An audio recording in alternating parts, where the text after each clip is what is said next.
Today we're going to show you a crazy combo you can pull off with a Leonin Battlemaster by simply making fear your weapon. So get ready to dive into combat here on Rolling with Advantage.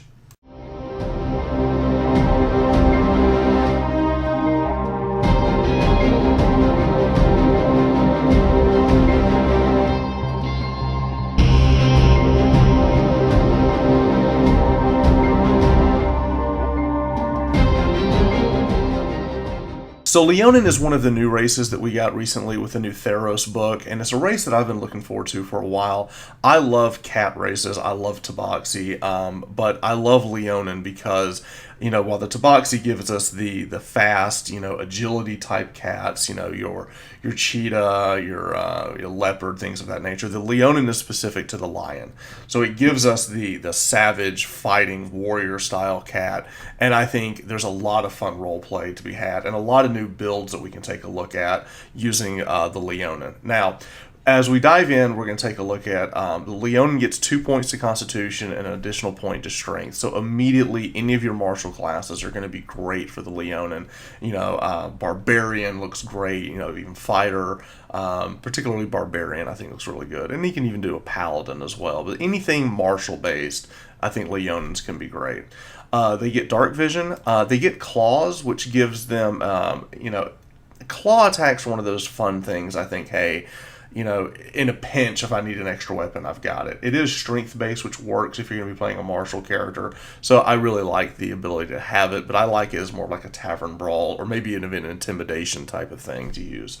Hunter's Instincts gives us the ability to have an extra proficiency of our choice. I love it anytime my race gives me a skill or two. I think that's huge. In this case, it gives me a couple of good ones. I'm going to take Perception. Now, the thing I am most excited about with Leonin and the ability that we're really going to dive into looking at today is Daunting Roar.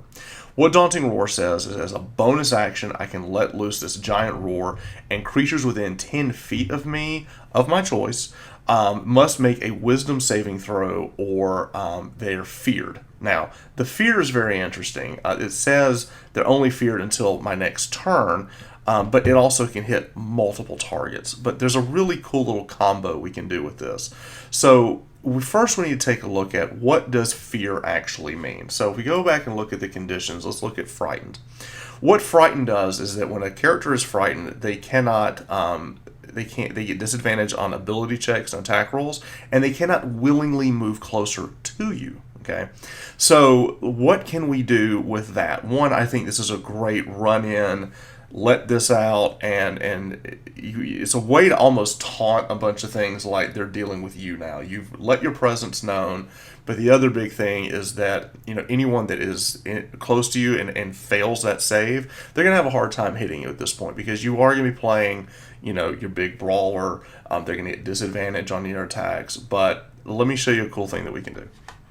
So what we're going to do today is we're going to be taking a look at making a fighter Battlemaster Leonin. Okay, the Leonin is going to give us the stats that we need. So let's go ahead and look at the abilities. This is how I would put it in for point buy.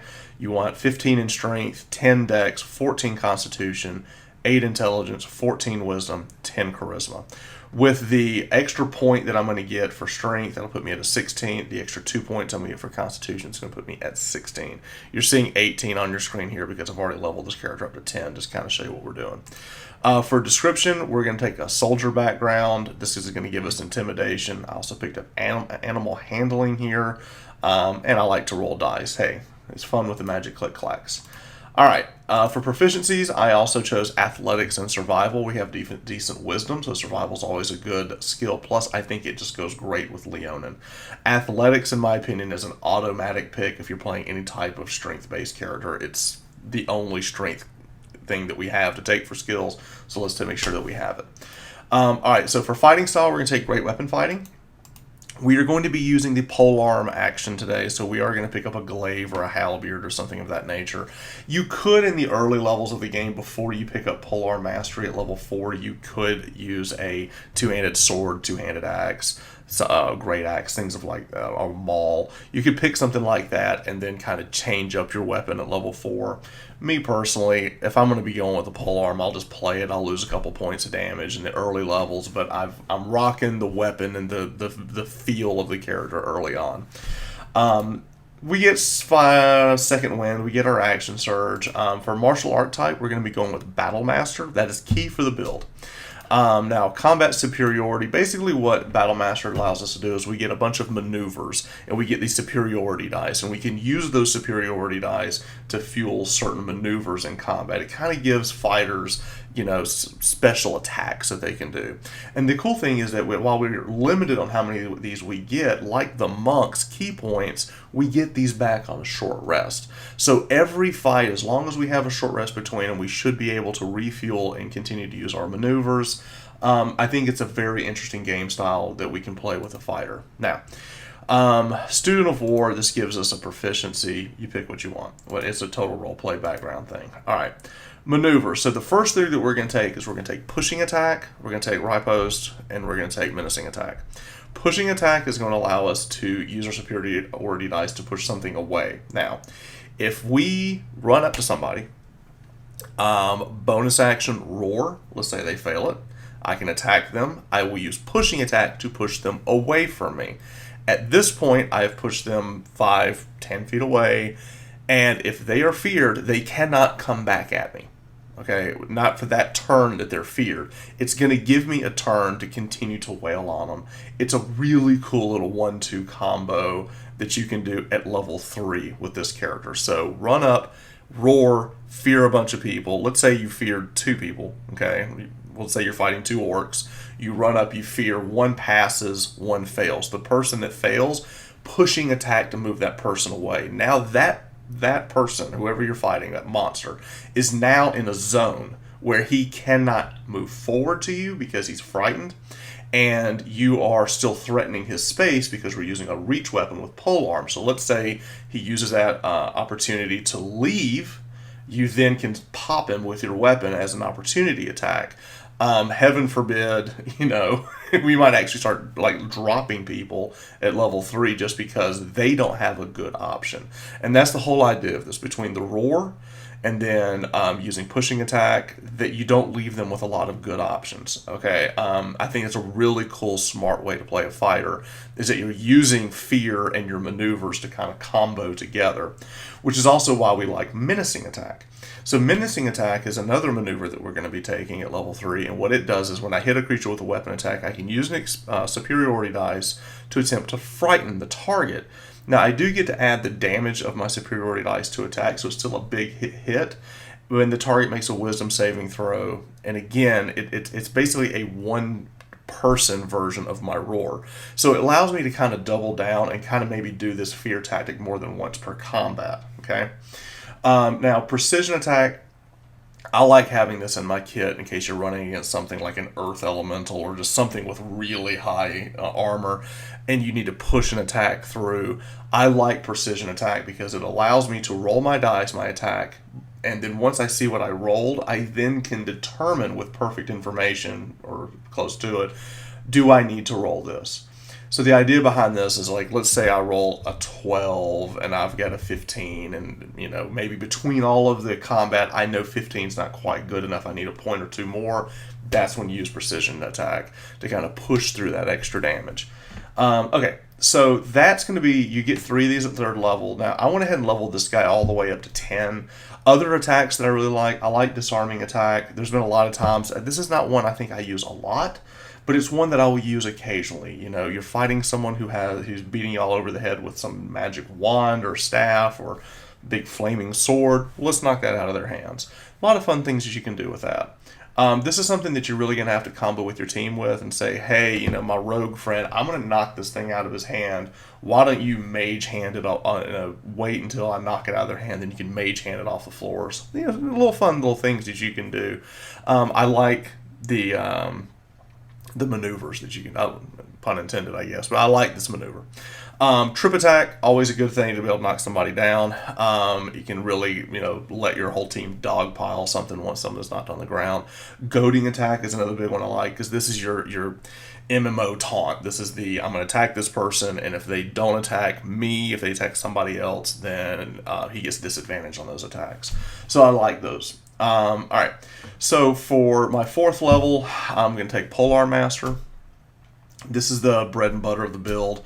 What this allows me to do is basically the whole build comes online at level 4, in my opinion. So when I take the attack action with my halberd or glaive, in this case I'm going to be using the glaive today, I hit them, and then as a bonus attack I can use the bottom end of the stick to do a d4 damage, bludgeoning. So still a strength attack, just allows me to get an extra attack in. Okay, you actually can use that with another maneuver, so you could blow a lot of maneuver dice early on if you just want to try to like alpha strike someone down.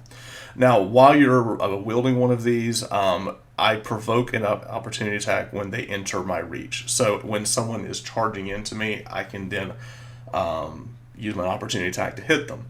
So it's a really cool combo, and it's going to combo well with another feat that we're going to take here in a second. Level 5, we're going to take extra attack. Level 6, you knew it was coming if you've been playing D&D for a while. We're taking Sentinel at level 6. What Sentinel does, this Sentinel polearm combo is crazy, because if someone is charging you, you can use the polearm mastery to attack them when they enter that 10-foot reach that I have with my weapon that I'm threatening. If I hit them, they're reduced to 0 speed with Sentinel. Because what it says is when I hit it with an opportunity attack, that creature's speed becomes 0 for the rest of the turn. So you actually stop them with that attack. Then you could do something like Fear with a Menacing Attack, or you could do like your Roar at that point, and now they can't actually move closer to you, and they're in this zone of you just knocking the crap out of them, and they can't really do anything. There's like, again, you're leaving the monsters with no good options, and that's a great place to be. Okay. So this is kind of what the build looks like at level 8. I took the strength ASI to bump me up to the 18 that we saw before. Indomitable is great. This is one of those, I think every fighter gets this. It allows me to re-roll a saving throw that I fail. I point on this, save this for when it really, really matters, because you can only use it once per long rest. So if it's something that's annoying, maybe you let it go.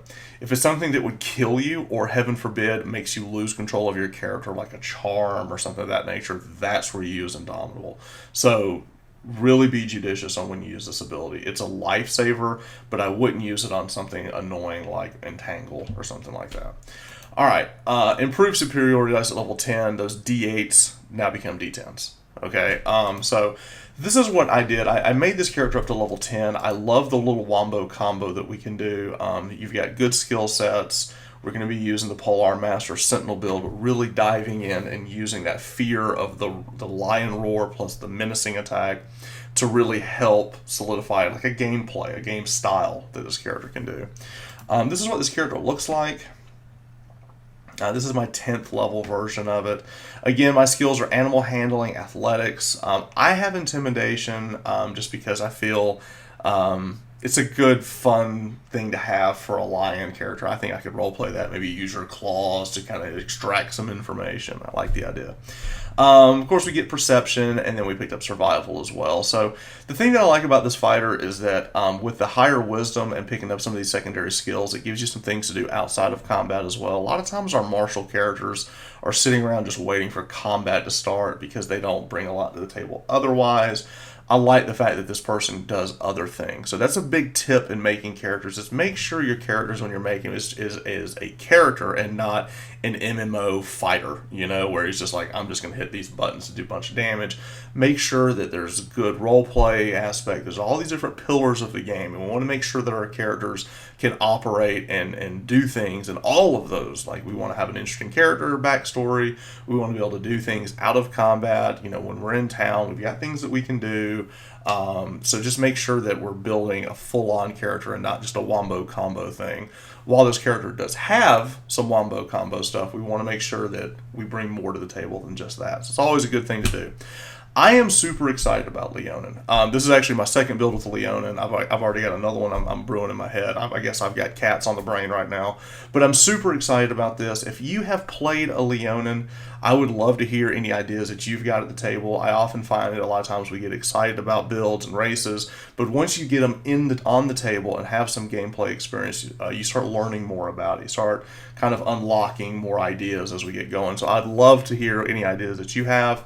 If you are noodling around with some builds as well and you want to, kind of toss them my way, I'd love to kind of help you and kind of maybe coordinate ideas for builds. I'm just super excited about Leonins right now. So if you like this kind of content, be sure to like, subscribe to the channel, follow us, and until next time, let's keep rolling with advantage. Thanks.